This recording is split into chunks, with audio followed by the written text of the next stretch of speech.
Hello everyone, welcome back. In this series of Business of Luxury, we are going to focus mainly on the rise of under-the-radar fashion brands. Now, as you all know, that most of the fashion brands are dependent on the top 1 to 5% for most of their sales. Some of the reports say that the top 1% is responsible for 30 to 40% of the sales. And there are other reports which claim that about 5% of the top 5% of the consumers are responsible for 40% of the revenue. So, keeping that in mind, let's try and understand and put this into perspective. What we are seeing as a consumer trend is that there is a rise of under the radar brands which are being preferred by the discerning elite now. As far as the research for the article goes, it was mainly mentioned in one of the Wall Street Journal articles, which was titled More Fashion Cachet for Less Cash, Why the 1% are Favoring Under the Radar Labels. And this particular article discusses the shift in the luxury fashion industry that is becoming increasingly evident. Consumers that were once very loyal to the high-end brands are now exploring alternative options, which offer quality, style, exclusivity without the exorbitant price tags. The change is being driven by a combination of soaring costs of the luxury items and a growing desire for the uniqueness and the value. There are going to be a couple of points that we are going to discuss in the same why the shift is happening and why the people are embracing these under the radar brands and what is the appeal for the same and where is this trend taking us in future. So let's try and understand the shift in the luxury brands pattern.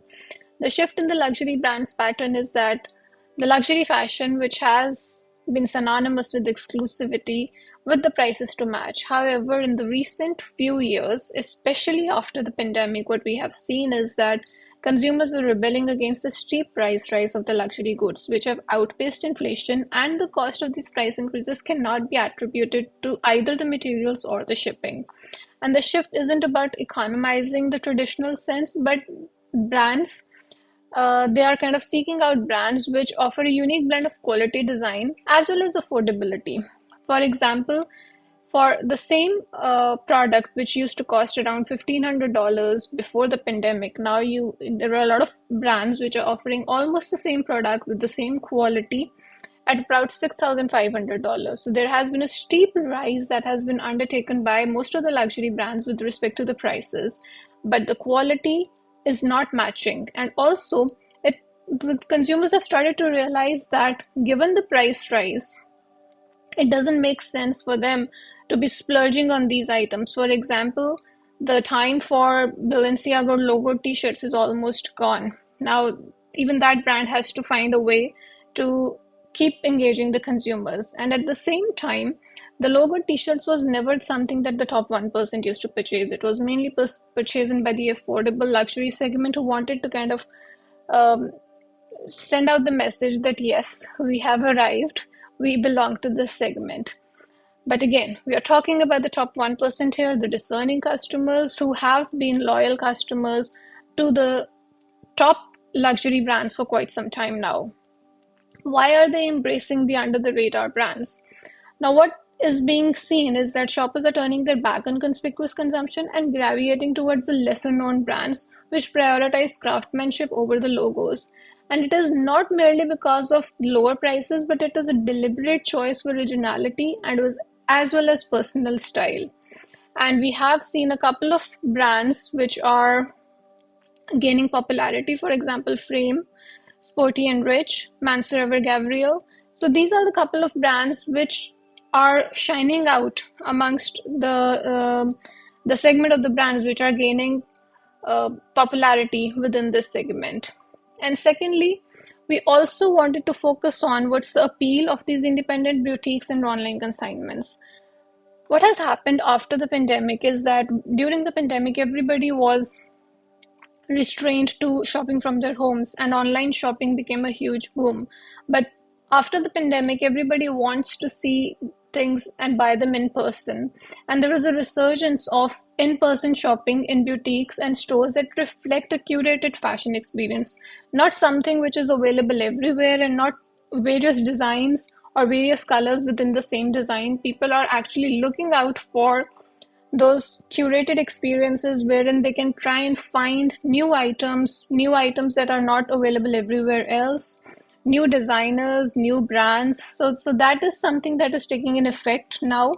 And there are a lot of boutique stores that are able to satisfy the desire in terms of experience.